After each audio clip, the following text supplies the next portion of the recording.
And many Christians, some of you are watching me right now, you are mad. You're getting angry. You're getting worked up because I am saying that I don't believe in a white Jesus with blue eyes. No, you cannot say that. You are denying Jesus. Why did you allow the white people to make a white idol and you never complained? Now I'm saying it, you are getting angry. Why are you angry? You are not angry with me. You are angry with yourself. That you have been lied to for a long time.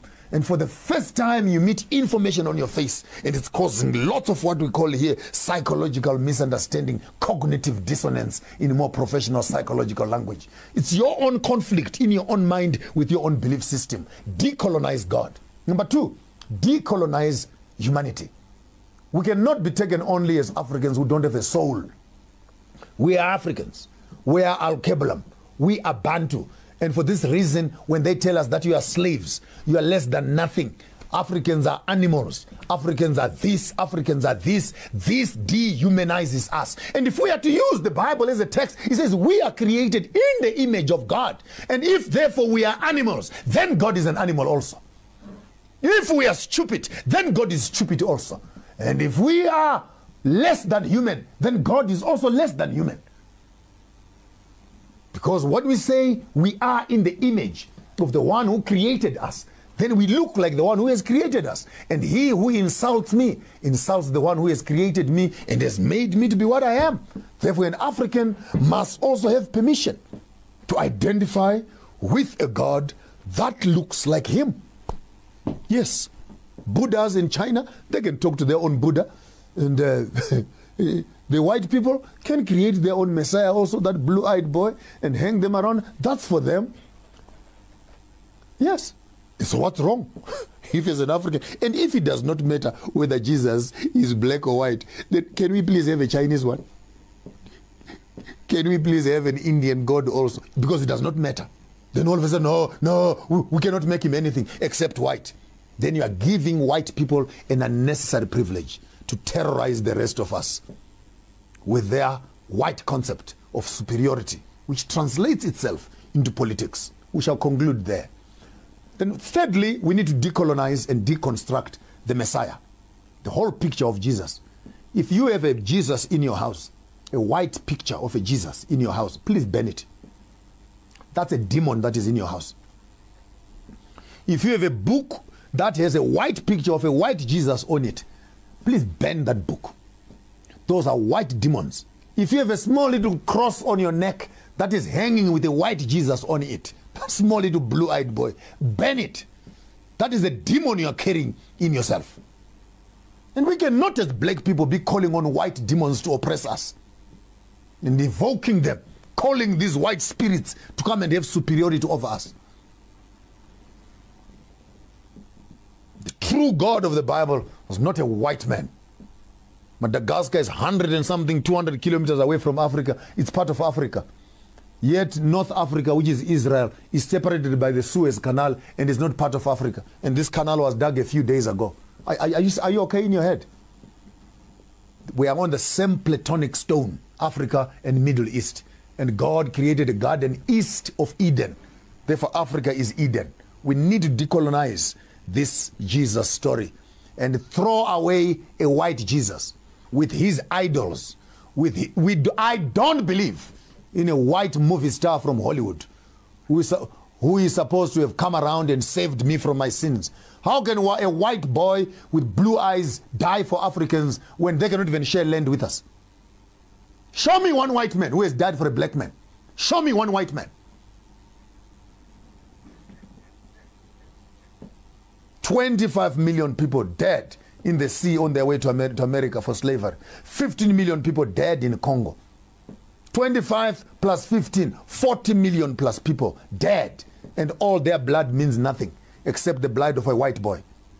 If you are going to do theology, do it correctly. Do it correctly. And give me an option. If I want to believe in a white Jesus, I'll believe in a white Jesus. If I want to believe in a black Jesus, I'll believe in a black Jesus. But if you want to be true to the biblical text, then be honest as theologians. And I'm embarrassed to be sitting here as a theologian together with some of my theological friends who have gone to school to study. And when we come out of school to study, we actually continue to promote the wrong theology and push it in front of our own people. We have become the colonizers ourselves, Uncle Toms, who are sitting on the conscience of our people. which is wrong. Which is wrong. How do you sleep at night? Taking money from widows and orphans. How do you sleep at night? Taking money from people who cannot afford food and bread because Jesus will bless them. For the past 15 years, they've been giving their offerings to you and their lives have not changed. What is the problem? Because you don't have faith. You don't have faith. When Mfundis, do you have faith in collecting money from us? So we need to understand and deconstruct the whole picture and ideology of this white Messiah. And as long as we worship a white Messiah, my submission to you is that we are not worshiping the truth of the text. This is an academic exercise we're doing here. If you want to be true to the text, please, I bought a can of Coke. Can I drink the Coke? Can I drink the Coke? Don't tell me just drink as long as you are drinking. I said I want Coke. Therefore, remove the unnecessary iconography. And when you get more academic and you study the Kemetic religion to find that issues of the Trinity, the Mother and Son, all these things are actually way found in Kemet before even the Bible was written. And the Kemetic history is older than the Bible. Then I leave to you who are academicians. Since Jesus grew up in Egypt, when he came back to teach them after 12 years, from which school was he coming from and who had taught him? That's for you who are more advanced in your spaces of study to now to do a comparative study between the biblical text and Kemetic text and see the similarities and authenticate which one is older than the other. Then position your theology correctly. That's what life is all about.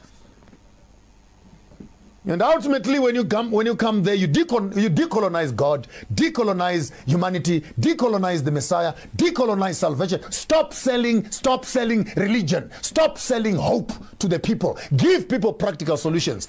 Buy farms. How do you buy a factory and then convert it into a church and people come inside and they're praying for employment? Buy the factory. Create jobs. Then from the money from the factory, you can build a church. That's common sense. We need to deconstruct, decolonize the church. And we stop being centers of embarrassment, centers of shame, centers of debauchery, centers of mischief, centers of licentiousness, centers of witchcraft, centers of perjury, and centers of corruption in the name of religion. And you don't want it to be spoken about, by the way. Ministers get very touchy. They get very touchy. They don't want it to be spoken about because you are bringing the body of Christ into disarray. There's no body of Christ that is so rotten and evil like this. We need to fix these things as Africans because Christianity has become a partner of colonialism. I'll say it again. Christianity has become a partner of colonialism. Why am I saying that? Because after colonizing us, they were drinking coffee together. They never stood to oppose colonialism. They were benefiting from it. All your cities here have churches that are standing. The church right now in Africa owns more land than many businesses because they were in harmony with the government. May we have some land, please? They were given land. May we have some land? They were given land. Did they even condemn that what they were doing was wrong? The church was benefiting. Even now, there are churches that are still benefiting from colonialism. I'm not ashamed to say this. Even the church that I come from, my own church, is still running on the lines of segregation. Whites worship alone, blacks worship alone. We cannot even unite because of racism. The racism, is it biblical? No, it's not biblical. But the church will not stop it because it is founded on the principles of racism and segregation. And now all of a sudden, some other white man from Europe wants to come and run a seminar in Britain of how we must manage racism. How can a racist come and teach us how not to become racist? How can a colonizer come and tell us how to decolonize ourselves? How do you have a conversation with yourself as an abuser of the system? Now you want to come and tell people how to manage and tolerate abuse. How can you be so narcissistic as an organization that you become so insensitive to the needs of the people that it is a conversation by yourself? You colonize the black people. You abuse the black people. You come around a few days later. You want to help the black people to tolerate and manage the colonialism that you gave to them. Are you okay in your head? When you finish abusing a person, when a person is abused, the most horrible thing you can do after raping someone is, oh, let me help you to clean up. Please, leave me alone. You've done what you wanted to do. Can you just get away from here? Let me find love and comfort from people that care for me, and I'll clean up my wounds. And when I am finally clean and I come back This is Mwenda Safi TV.